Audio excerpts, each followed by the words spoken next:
నమస్కారం. సిఎంఆర్ విశాఖ సమర్పించు తీర్థయాత్ర కార్యక్రమానికి స్వాగతం. Powered by Cherukuri group. అనాథరక్షక గోవింద, ఆపద్బాంధవ గోవింద అని ఎవరు వేడినా వెంటనే వేంచేసి కరుణించే వేల్పు వెంకటేశ్వరుడు. భక్తుల కష్టాలను తీర్చే శంఖచక్రధరుడు. కరుణారసాన్ని భక్తులపై కురిపించే కమల దళాక్షుడు. ఆ కలియుగ దైవం తిరుమల తిరుపతిలో ఉన్న 7 కొండలపైనే కాదు, దేశంలో పలుచోట్ల వెలిశాడు. బెంగళూరు మహానగరాన అగరా అనే ప్రాంతంలో పద్మావతి దేవితో కూడి ఒక ఆలయంలో దర్శనమిస్తున్నాడు. ఆ ఆలయం శ్రీ లక్ష్మీ వెంకటేశ్వర స్వామి దేవస్థానంగా ప్రసిద్ధమై తీర్థస్థలిగా అలరారుతోంది. ఆ దేవస్థాన విశేషాల్ని నేటి తీర్థయాత్రలో దర్శించుకుందాం.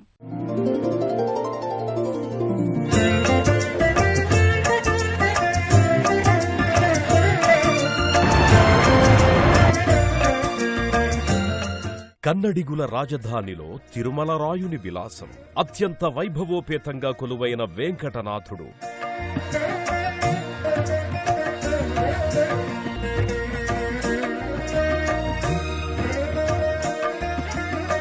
తన దేవేరితో కూడి లక్ష్మీ వెంకటేశ్వరునిగా పూజలందుకుంటోన్న కలియుగ వరదుడు.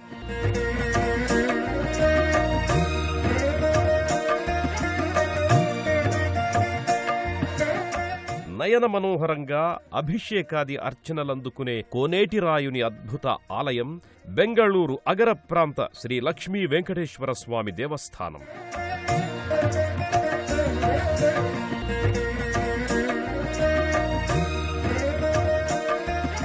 అనంత పద్మనాభుని అపురూప దర్శన భాగ్యం కూడా లభించే బెంగళూరు వెంకటేశ్వర సన్నిధానం.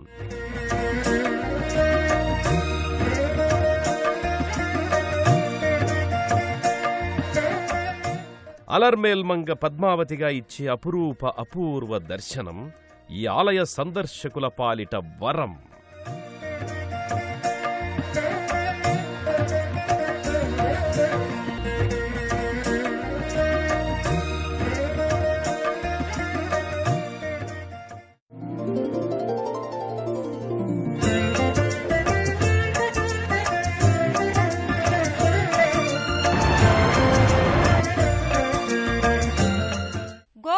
గోవింద అని ఆర్తిగా పిలిచిన పలికే దేవుడు ఈ కలియుగ వరదుడు. ఆపద ముక్కులవాడు ఈ అలమేలు మంగాపతి. వైకుంఠం నుంచి తన లక్ష్మీదేవిని వెతుక్కుంటూ భువిపై 7 కొండలలో వెంకటాచల పర్వతంపై అచ్చామూర్తిగా ఆవిర్భవించాడు. అందుకే ఆ స్వామి శ్రీ లక్ష్మీ వెంకటరమణుడయ్యాడు. జగదానంద కారకుడైన శ్రీనివాసుడు బెంగళూరు అగ్ర ప్రాంతంలో నెలకొన్న శ్రీ లక్ష్మీ వెంకటేశ్వర స్వామి దేవస్థానంలో కొలువుదీరాడు. శ్రీ వెంకటేశ్వరుడు కాళ్ళుచ్చి నిలుచున్న చతుర్వేద రూపం. కళ్ళు విచ్చి చూస్తున్న కలియుగ వైకుంఠ దీపం. ఆ కొండల కోనేటి రాయుడు రతనాలు పొదుగుకున్న ఆదిమరుషుల తపోరాశి. దివి నుండి భువికి దిగి భక్తుల్ని తరింపచేస్తున్న తిరువేంకటరాయుడు.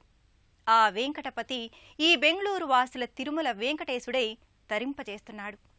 ఆ స్వామి దర్శనం సకల శుభకరం. ఎంతమాత్రముగా ఎవ్వరూ తలచిన అంతమాత్రము నీవు శ్రీ వెంకటరమణ అని అన్నమాచార్యుడు ఈ కలియుగ వరదుడి గురించి తిరుగులేని సత్యం చెప్పాడు. ఈ ఆలయాన్ని నిర్మించిన వారికి ఎంతమాత్రం దర్శనీయుడయ్యాడో గాని ఇంతమాత్రపు ఆలయాన్ని ఇక్కడ నిర్మించారు. దాదాపు 400 సంవత్సరాల నాటి ఈ అపురూప పురాతన ఆలయం అంగరంగ వైభవంగా విరాజిల్లుతోంది. ఎవరు ఏ విధంగా ఆరాధిస్తే ఆ విధంగా శ్రీనివాసుడు తన భక్తులను అనుగ్రహిస్తున్నాడు.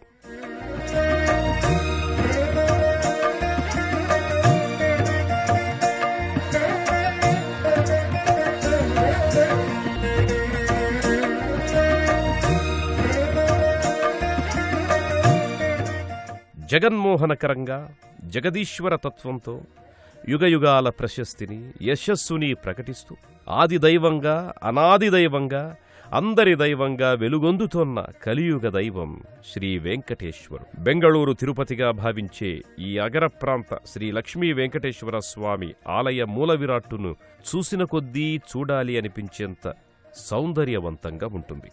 కలియుగ ప్రత్యక్ష దైవమైన శ్రీ వెంకటేశ్వరుడు ఈ ఆలయంలో కొలువై నిత్య నీరాజనాలందుకుంటున్నాడు. వైకుంఠలోకపు దేవదేవుడు ఇహలోకపు చారిత్రాత్మక దేవస్థానాధీశుడిగా కొలుపులందుకుంటున్న దేవాలయమిది. కన్నడిగుల అచంచలమైన భక్తి తత్పరతకు నిలువెత్తు నిదర్శనంగా ఈ బెంగళూరు అగరలక్ష్మీ వెంకటేశ్వర స్వామి కోవెల నిలిచింది. పాంచరాత్రాగమ రీతిలో ఈ లక్ష్మీ వెంకటేశ్వరుడు వెలుగొందుచున్నాడు. నల్లని శిలామూర్తికి తెల్లని వెండి కవచాలంకారం చూడముచ్చటగా ఉంది. ఆపై నానావిధ పుష్పాలతో కూర్చిన పూమాలలు గజమాలలుగా అలంకృతమై స్వామివారి స్వరూపం తేజోవిరాజితమై వెలుగులీనుతోంది. స్వామివారికి ఇరువైపులా ఆయన ఇరు సతులు శ్రీదేవి భూదేవులు కూడా సర్వాలంకార భూషితులై భక్తులకు కనువిందు చేస్తున్నారు.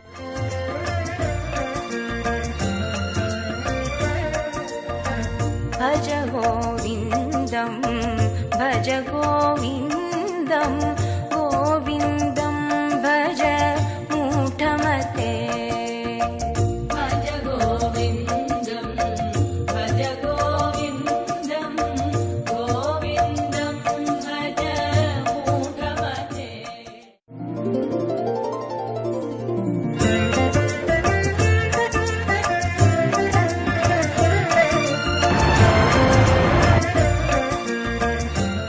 400 సంవత్సరాల కాలం నాటి ఈ దేవస్థానం భక్తజన హృదయ రంజకంగా ఎంతో ఆకర్షణీయంగా అలరారుతోంది. ముల్లోకాలలోని సౌందర్యమంతా ఈ బెంగళూరు అగర శ్రీనివాసుని విగ్రహంలోనే ఉందా అనిపిస్తుంది. సమస్త అందాలన్నీ కొని తెచ్చుకుని విగ్రహాకృతి దాల్చినట్లు, చూపు మరల్చుకోలేని అనంత శోభ రాసి పోసినట్లు శ్రీనివాసుని శ్రీదేవి భూదేవిల దివ్యమంగళ విగ్రహాలు గర్భాలయంలో దర్శనమిస్తాయి. అలంకార ప్రియుడైన శ్రీనివాసునికి జరిగే ప్రతి క్రతువు నయన మనోహరం. ఆ స్వామికి జరిగే అభిషేకాది సేవలు ఎంత రమణీయంగా ఉంటాయో ఆ తరువాత సర్వాంగ సుందర అలంకార విశేషాలు కూడా అంతే కమనీయంగా అలరారుతాయి.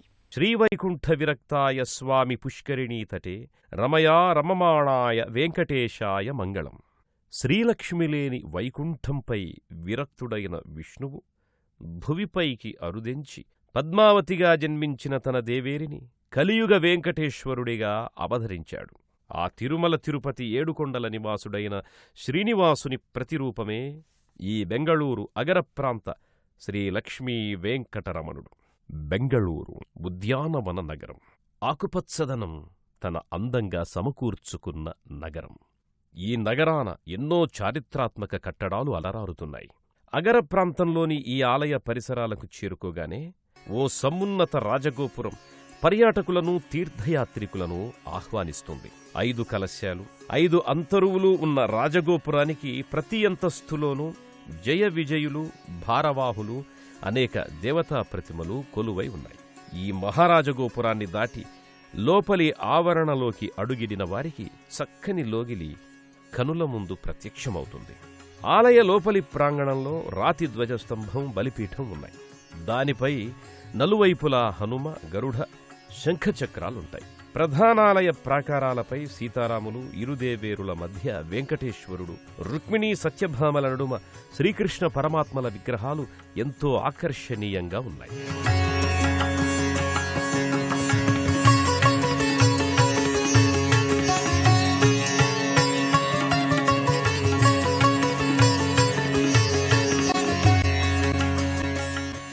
అంతరాలయంలో గర్భాలయానికి ముందు ఉన్న 2 రాతి ద్వారాలపై గరుడస్వామి, ఆంజనేయస్వాములు ఉన్నారు. అంతరాలయం యావత్తు రాతి స్తంభాలతో ఆలయ పురావైభవాన్ని వ్యక్తం చేస్తుంటుంది. గర్భాలయ ద్వారం పైభాగాన శేషశయనుడైన శ్రీమహావిష్ణువు చిరుప్రతిమా రూపుడై కానవస్తాడు. ఆ గుమ్మాలకున్న లోహకవచంపై శ్రీమహావిష్ణువు ధర్మ సంస్థాపనార్థమై దాల్చిన దశావతారాలు ప్రతిమా స్వరూపాలుగా తీర్చిదిద్దబడి ఉన్నాయి. ముఖమంటపంలోకి అడుగిడిన వారికి అపర వైకుంఠలోకానికొచ్చామా అన్నంత అనుభూతి కలుగక మానదు.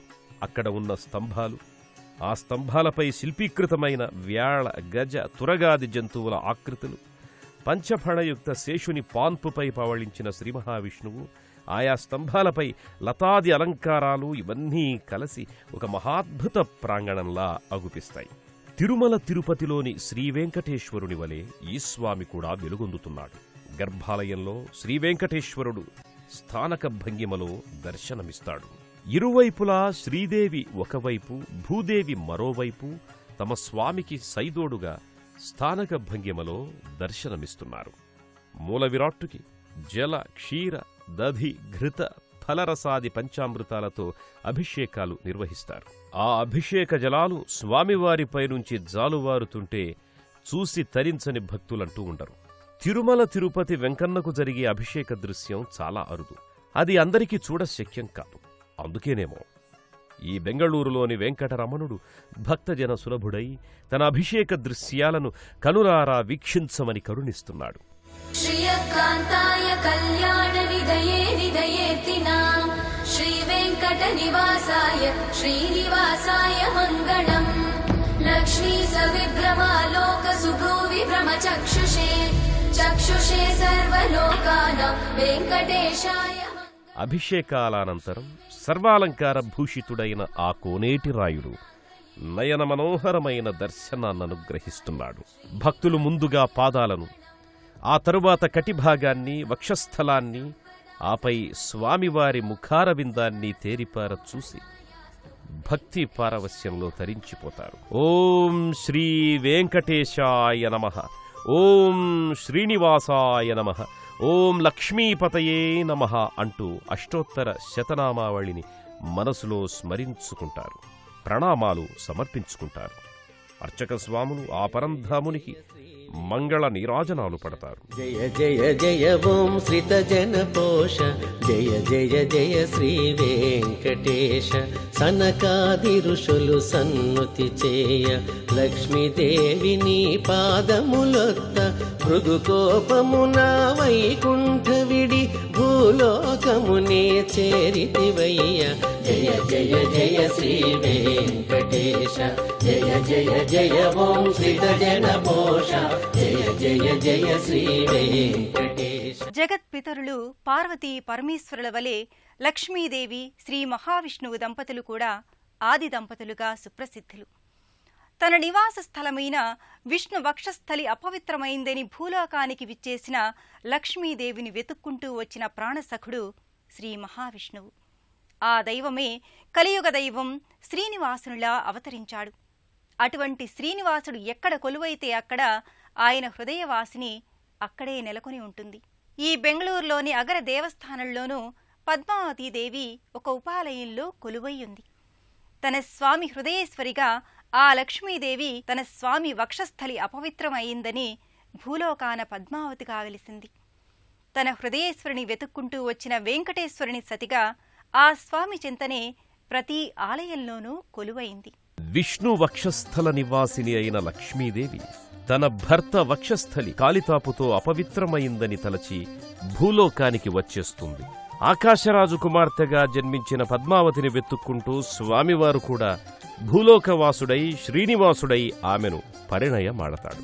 పద్మావతీదేవి వెంకటేశ్వరుడు ఎక్కడ కొలువైనా ఆ ఆలయాననే ఉపాలయ దేవేరిగా కొలువుదీరి ఉంటుంది.